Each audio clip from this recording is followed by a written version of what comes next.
आपण बघतोय ही दृश्य बघतोय बघा, शपथविधीच्या पार्श्वभूमीवर कर्तव्य पथावर भाजपच्या पक्षाचा झेंडा आहेच, त्याशिवाय पंतप्रधान नरेंद्र मोदींचे कटआउट्स आहेत, त्यांच्या अभिनंदनाचे कटआउट्स आहेत। बघा आता शपथविधीसाठी 1 तास राहिलेला आहे। राष्ट्रपती भवनातील देखील आपण हे दृश्य बघतोय। अगदी साम टीव्हीवर तुम्ही बारीक बारीक बातम्या देखील पाहू शकणार आहेत। शपथविधीबाबतच्या इत्थंभूत माहिती तुम्हाला थेट प्रक्षेपण तुम्हाला घर बसल्या पाहायला मिळणार आहे। आपण थेट दृश्य बघतोय राष्ट्रपती भवनातील। महाराष्ट्रातील 6 खासदार शपथ घेणार आहेत। खरं म्हणजे पंतप्रधान नरेंद्र मोदी यांनी दिवंगत पंतप्रधान पंडित नेहरूंच्या विक्रमाशी बरोबर केलेली आहे। पंतप्रधान म्हणून नरेंद्र मोदी आज तिसऱ्यांदा शपथ घेणार आहेत। लोकसभा निवडणुकीत भाजप प्रणित एनडीएला 293 जागा मिळाल्यात। एनडीए म्हणजेच राष्ट्रीय लोकशाही आघाडीकडे 293 जागा आहेत। एनडीएचा आणि भाजपचे संसदीय नेते म्हणून नरेंद्र मोदी यांचं एकमुखानं निवड झाली आहे। त्यानंतर आज त्यांचा शपथविधी सोहळा पार पडणार आहे। विविध देशाचे पंतप्रधान प्रतिनिधी या सोहळ्याला उपस्थित असणार आहेत। पंतप्रधान म्हणून नरेंद्र मोदींचा तिसरा कार्यकाळ कसा असणार हे पाहणं नक्कीच उत्सुकतेचं आहे। मात्र त्याआधी आपण बघतोय ही सगळी दृश्य बघतोय, अनेक भारतातले अनेक दिग्गज नेते आपल्याला पाहायला मिळत आहेत। सगळ्यांना उत्सुकता आहे ते म्हणजे आता गडकरी, गोयल, आठवले, खडसेंना मंत्रिपद जे मिळते, रक्षा खडसेंना कुठलं खातं दिलं जाणार, प्रताप जाधव असतील, मुरलीधर मोहोळ असतील, यांना कुठलं खातं दिलं जाणार आहे, सगळ्यांनाच उत्सुकता आहे आजच्या या शपथविधी सोहळ्याची। सायंकाळी 7:15 मोदींसह त्यांच्या मंत्रिमंडळातील काही प्रमुख सहकारी शपथविधी घेणार आहेत। देशाचे पहिले पंतप्रधान जवाहरलाल नेहरू यांनी 1992, 1997 आणि 1962 अशा 3 निवडणुकांमध्ये बहुमत गाठलं होतं आणि सलग 3दा पंतप्रधान पद भूषवलं होतं।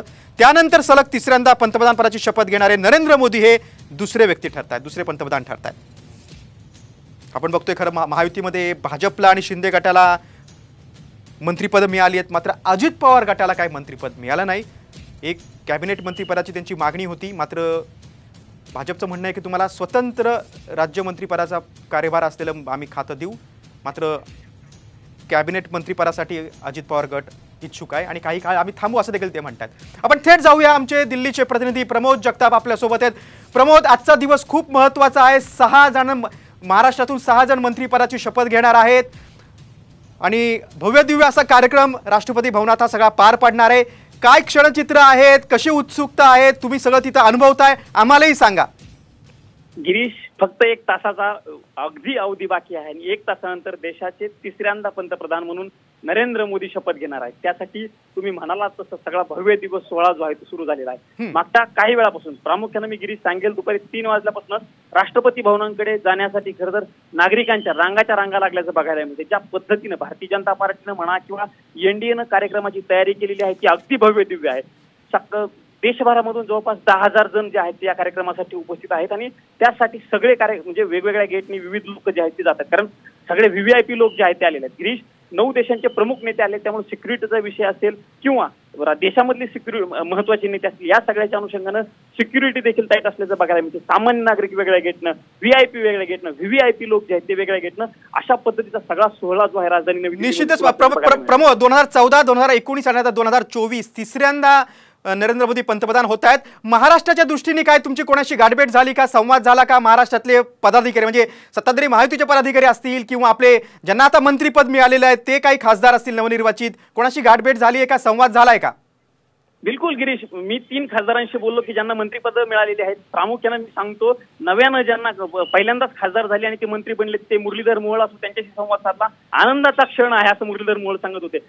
अपेक्षितच नव्हतं। मुरलीधर मोहोळ त्यांच्याशी मी जेव्हा बोलण्याचा प्रयत्न केला गिरीश, तेव्हा त्यांनी सांगितलं मला अचानकपणे एका नवीन नंबरवरून फोन आला, तो JP नड्डांचा फोन होता आणि त्यांनी सांगितलं आज तुम्हाला शपथ घ्यायची। विश्वास बसत नव्हता मला की हा JP नड्डांचा फोन। अशा पद्धतीची भावना जी आहे ती मुरलीधर मोहोळ यांनी व्यक्त केल्याचं बघायला मिळालं। रक्षा खडसे यांनी सांगितलं की महिलांच्या प्रश्न असतील किंवा ओबीसीचे प्रश्न असतील म्हणून मला संधी मिळालेली, त्यांच्याशी मी बोललो।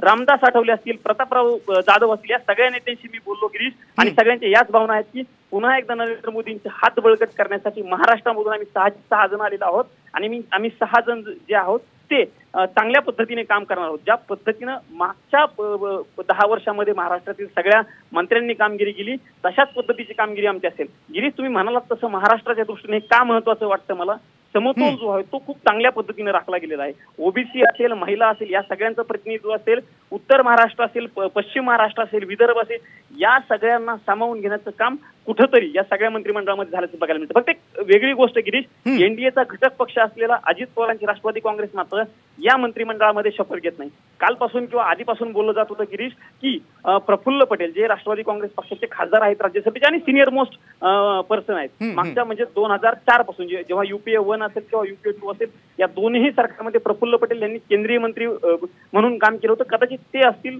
या मंत्रिमंडळामध्ये असतील असं बोललं जात होतं. मात्र ज्या पद्धतीनं राष्ट्रवादी काँग्रेस पक्षाचे फक्त लोकसभेमधील 1 आणि राज्यसभेमधील 1 संख्या फक्त त्यांना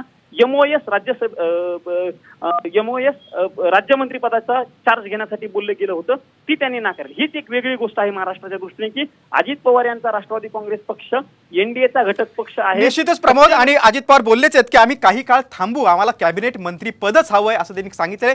प्रमोद, आम्ही तुझ्याकडनं वेळोवेळी सगळी माहिती घेत राहू. तुम्ही तुर्तास जी माहिती दिली त्याबद्दल धन्यवाद.